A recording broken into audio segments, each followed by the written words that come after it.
Welcome back to बॉलीफ्लिक्स। और आज की इस वीडियो में हम एक्सप्लेन करेंगे हाल ही में हॉटस्टार पर रिलीज हुई एक थ्रिलर सीरीज का एपिसोड नंबर 1 जिसका नाम है Rudra the age of darkness. और इसके बाकी के एपिसोड के लिंक्स भी आपको डिस्क्रिप्शन बॉक्स में मिल जाएंगे। तो स्टोरी के सस्पेंस को बरकरार रखते हुए शुरू करते हैं थ्रिल और सस्पेंस से भरी हुई इस लेटेस्ट सीरीज की एक्सप्लेनेशन। एपिसोड की शुरुआत में हम एक आदमी को किसी बिल्डिंग में ऊपर की तरफ भागता हुआ देखते हैं, जिसे देखने से हम समझ पाते हैं कि वो आदमी काफी घबराया हुआ है। दूसरी तरफ दीपाली और गौतम नाम के पुलिस ऑफिसर्स पुलिस के साथ किसी दूसरी बिल्डिंग के पास पहुंचते हैं, जो कि यहाँ किसी की तलाश करने के लिए आए थे। लेकिन काफी ढूंढने पर भी उन्हें यहाँ वो नहीं मिल पाता जिसकी तलाश में वो लोग यहाँ आए थे। यहाँ से ये सीन फिर से दूसरी बिल्डिंग में शिफ्ट होता है और टेरिस पर पहुंचने के बाद वो घबराया हुआ आदमी वहाँ पड़ा हथौड़ा अपने हाथों में उठा लेता है। ऐसे लग रहा था मानो कोई उसके पीछे पड़ा हो।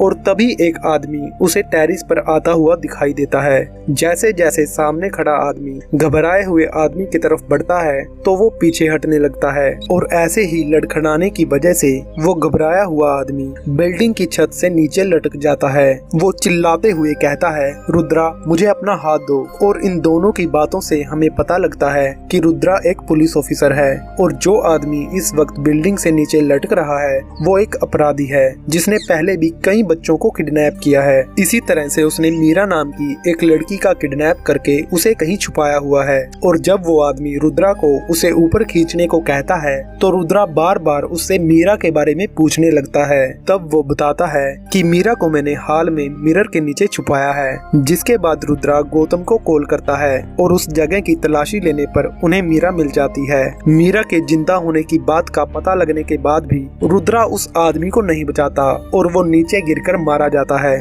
और आगे हम 7 महीने बाद मुंबई के एक घर का सीन देखते हैं, जहां खून से लथपथ एक लड़की पुलिस को कॉल करके अपने माँ बाप के मर्डर की बात बताती है। जिसके कुछ ही देर बाद पुलिस उसके घर पर इन्वेस्टिगेशन के लिए पहुँचती है। दूसरी तरफ रुद्रा की सीनियर दीपाली उसे बताती है कि मंदार नायक के होश में आने तक तुम्हारी सस्पेंशन रोक दी गई है। इसके बाद दीपाली की बातों को मानते हुए रुद्रा फिर से अपनी ड्यूटी को कंटिन्यू करने का फैसला करता है। और दीपाली उसे उसी मर्डर केस के बारे में बताती है जिसकी रिपोर्ट कुछ देर पहले ही एक लड़की ने पुलिस को की थी। इसके कुछ देर बाद ही रुद्रा भी उस घर में इन्वेस्टिगेशन करने के लिए जाता है, जहाँ उसे सबसे पहले घर का डॉग मरा हुआ दिखाई देता है। और ऐसे ही कुर्सी के ऊपर उस लड़की के पिता और बेडरूम में उस लड़की की माँ की लाश दिखाई देती है, जिसे देखकर रुद्रा को पता लगता है कि लो कैलिबर गन से इन सभी को मारा गया है। लेकिन काफी ढूंढने पर भी उसे वहाँ कोई भी ऐसा सबूत नहीं मिलता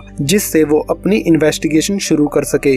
घर को अच्छी तरह देखने के बाद रुद्रा और उसके साथ काम करने वाले इंस्पेक्टर प्रबल को यही लगता है कि किसी ने अपनी पर्सनल दुश्मनी के चलते ये सब किया है। इसके कुछ देर बाद ही पुलिस स्टेशन में उनकी बेटी आलिया चौकसी से पूछताछ शुरू की जाती है। रुद्रा पहले तो आलिया से सॉरी मांगता है क्योंकि इस हालत में भी उसे पुलिस स्टेशन आना पड़ा। इसके बाद आलिया भी उनके साथ कोऑपरेट करते हुए रुद्रा के सवालों के जवाब देने लगती है। और उसकी बातों से रुद्रा को पता लगता है कि जब उसके पेरेंट्स के साथ वो हादसा हुआ उस वक्त आलिया सुपरमार्केट में थी। वो रोते हुए कहने लगती है कि अगर मैं बाहर नहीं जाती तो शायद ये सब ना हुआ होता। रुद्रा के पूछने पर ही आलिया बताती है कि उनकी किसी के साथ कोई भी दुश्मनी नहीं थी। वहीं उनके ऑफिस में पुलिस कमिश्नर दीपाली से मिलने के लिए आता है। और कमिश्नर की बातों से ही हम समझ पाते हैं कि रुद्रा थोड़ा सनकी किस्म का इंसान है। हालांकि उसने काफी सारे केसेस को सॉल्व करने में पुलिस की मदद की है, लेकिन कुछ महीने पहले ही रुद्रा ने मंदार नाम के आदमी के साथ कुछ ऐसा किया था जिस वजह से आज तक वो कोमा में है। और अगर होश में आने के बाद उसने मीडिया के सामने अपना बयान दे दिया तो उससे रुद्रा की नौकरी तो जाएगी ही और साथ में ही उसके डिपार्टमेंट की भी काफी बदनामी होगी। इसके साथ ही कमिश्नर आलिया को भी जल्दी से उनके घर भेजने को कहता है क्योंकि आलिया अपने कॉलेज में ऑल इंडिया टॉपर रह चुकी थी और आजकल वो कोई क्रिटिकल रिसर्च भी कर रही थी। कमिश्नर ये कहते हुए यहाँ से निकल जाता है कि इस लड़की को हम एक आम सस्पेक्ट की तरह ट्रीट नहीं कर सकते। आगे पूछताछ के दौरान ही हम रुद्रा को उबासी लेते हुए देखते हैं और उसकी बातों से आलिया को समझ आता है कि पिछली रात उसने नींद नहीं ली। बाहर आने पर रुद्रा दीपाली और अपनी टीम को बताता है कि अपने माँ बाप का कत्ल किसी और ने नहीं बल्कि उसी लड़की ने किया है। वो बताता है कि जिस वक्त मैंने उसके सामने उबासी ली उस वक्त भी वो बिल्कुल अलर्ट थी, जबकि एक आम इंसान अगर किसी को उबासी लेते हुए देखता है तो वो भी उबासी लेने लगता है। इसके साथ ही रुद्रा बताता है कि ये इस क्राइम को अपने प्रोजेक्ट की तरह देख रही है, जिसे पूरा करके वो इस वक्त अपने आप पर प्राउड फील कर रही है। हालांकि दीपाली को रुद्रा की बातों पर भरोसा था, लेकिन रुद्रा के पास अभी भी इस बात को प्रूव करने का कोई ठोस सबूत नहीं था। इसके अलावा दीपाली उसे याद दिलाते हुए कहती है सीसीटीवी फुटेज के हिसाब से वो 5 मिनट पहले ही सुपरमार्केट में थी, तो वो अपने माँ बाप को कैसे मार सकती है। कुछ देर बाद ही रुद्रा आलिया के लिए चाय लेकर फिर से इन्वेस्टिगेशन रूम में आता है। आगे आलिया से बातें करने पर उसे पता लगता है कि 18 साल की उम्र में ही उसने एस्ट्रोफिजिक्स में अपनी पीएचडी पूरी कर ली है और जब वो सिर्फ 13 साल की थी तब उसने कॉलेज ज्वाइन किया था। और बातों ही बातों में आलिया उसे बताती है कि मैं अपने पेरेंट्स से नफरत करती थी, लेकिन आपके पास कोई भी ऐसा प्रूफ नहीं है जिससे आप ये साबित कर पाओ कि उनका मर्डर मैंने ही किया है। और अब की बार इनकी बातें सुनने के बाद दीपाली के साथ साथ गौतम और प्रबल को भी यकीन हो जाता है कि अपने पेरेंट्स का मर्डर इसी लड़की ने किया है। लेकिन जैसे कि उन लोगों के पास आलिया के खिलाफ कोई भी सबूत नहीं था तो उन्हें आलिया को छोड़ना पड़ता है। और जाने से पहले आलिया रुद्रा के सामने उबासी लेते हुए कहती है आपसे मिलकर मजा आया, जिसे देखकर हम समझ पाते हैं कि अगर आलिया चाहती तो उस वक्त भी रुद्रा के सामने उबासी लेने की एक्टिंग करके वो उन लोगों को गुमराह कर सकती थी, लेकिन उसने जानबूझकर ऐसा नहीं किया। वहाँ से निकलने के बाद रुद्रा रात के वक्त अपनी पत्नी शाइला से मिलने के लिए उसके घर आता है और रुद्रा की बातें सुनने के बाद हम समझ पाते हैं कि रुद्रा अपनी वाइफ से बहुत प्यार करता है, लेकिन अपनी पत्नी की बातों से उसे पता लगता है कि पिछले कुछ महीनों से वो किसी और के साथ रिलेशनशिप में है। और ये सुनकर रुद्रा को काफी गुस्सा आता है। हम समझ पाते हैं कि रुद्रा ज्यादातर वक्त अपने केसेस में ही उलझा रहता था, जिस वजह से शाइला उससे अलग रहने लगी और अब वो किसी और के साथ अपना घर बसाना चाहती है। और उसकी ये बात सुनने के बाद रुद्रा वहाँ से निकल जाता है। दूसरी तरफ हम आलिया को रुद्रा की लाइफ के बारे में रिसर्च करते हुए देखते हैं।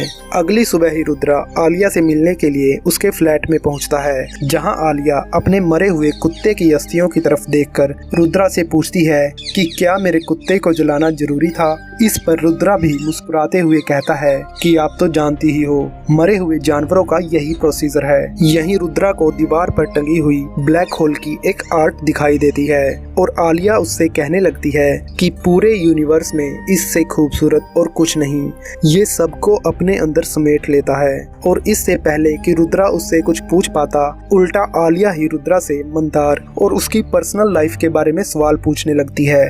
आगे रुद्रा उससे गन के बारे में पूछता है, क्योंकि वो गन ही इकलौता सबूत थी जिससे ये साबित हो सकता था कि आलिया ने ही अपने माँ बाप को मारा है। लेकिन आलिया उसकी बातों को इग्नोर करके रुद्रा को किस करने की कोशिश करती है, जिसके बाद रुद्रा यहाँ से निकल जाता है। सीन यहीं कट होता है और जब शाइला अपने ऑफिस से बाहर निकलती है तो आलिया उसे पीछे से पकड़कर उसके गले पर हेयर पिन रख देती है। इसके बाद वो रुद्रा के बारे में काफी बुरा भला बोलती है और वो शाइला को धमकाकर वहां से निकल जाती है। और जब शाइला के फोन कॉल के जरिए रुद्रा को इस बात का पता लगता है तो वो गुस्से में सबके सामने अपना ऑफिस टेबल पलटा देता है। वो दीपाली से कहता है कि तुम्हें इसी वक्त आलिया को अरेस्ट करना चाहिए। इस पर दीपाली उसे समझाती है कि जिस लड़की ने भी शाइला को धमकी दी है, शाइला ने उसका चेहरा नहीं देखा और जैसे कि उनके पास अभी भी आलिया के खिलाफ कोई ठोस सबूत नहीं था, इसीलिए पुलिस चाहकर भी उसे अरेस्ट नहीं कर सकती थी। और दीपाली रुद्रा को एविडेंस ढूंढने का कहकर यहाँ से निकल जाती है। आगे जब रुद्रा केस से रिलेटेड फोटोग्राफ्स देख रहा था तो ध्यान से देखने पर उसे डॉग का फटा हुआ मुंह दिखाई देता है। उसे समझ आता है कि आलिया ने जो गन अपने माँ बाप और कुत्ते को मारने के लिए इस्तेमाल की थी, वो गन उसने कुत्ते के पेट में ही डाल दी थी। आलिया पहले से ही जानती थी कि मारे हुए एनिमल की बॉडी को जला दिया जाता है और जैसे कि जो गन उसने इस्तेमाल की थी उसकी बॉडी पॉलिस्टर यानी कि प्लास्टिक की बनी थी। इस तरह से उसने पुलिस के हाथों ही अपने खिलाफ इकलौता सबूत मिटवा दिया था। रुद्रा अपनी सीनियर को समझाता है कि तुमने जो अस्थियां आलिया को सौंपी है उसी में उसके खिलाफ सबूत मिल सकता है, लेकिन अभी भी इस बात को प्रूव करने का पुलिस के पास कोई रास्ता नहीं था और वो लोग बिना किसी वजह के आलिया के घर तलाशी नहीं ले सकते थे। इसीलिए रुद्रा एक बार फिर से आलिया के सामने अपने आप को हारा हुआ महसूस कर रहा था। इस बात का पता लगने के बाद रुद्रा चोरी से आलिया के घर में घुस जाता है और जब वो कुत्ते की अस्थियां चुरा कर ले जा रहा था तो उसे बाहर से आलिया अपने फ्लैट में आती हुई दिखाई देती है। यहाँ रुद्रा भी जानबूझकर आलिया को आवाज लगाकर लिफ्ट से नीचे जाने लगता है। रुद्रा के पास जाते ही आलिया उसके पेट पर चाकू रखकर उन अस्थियों को वापस देने की बात करने लगती है। वो रुद्रा को समझाती है कि जिस तरीके से तुमने इन अस्थियों को हासिल किया है वो सही तरीका नहीं है, इससे तुम्हारी नौकरी भी जा सकती है।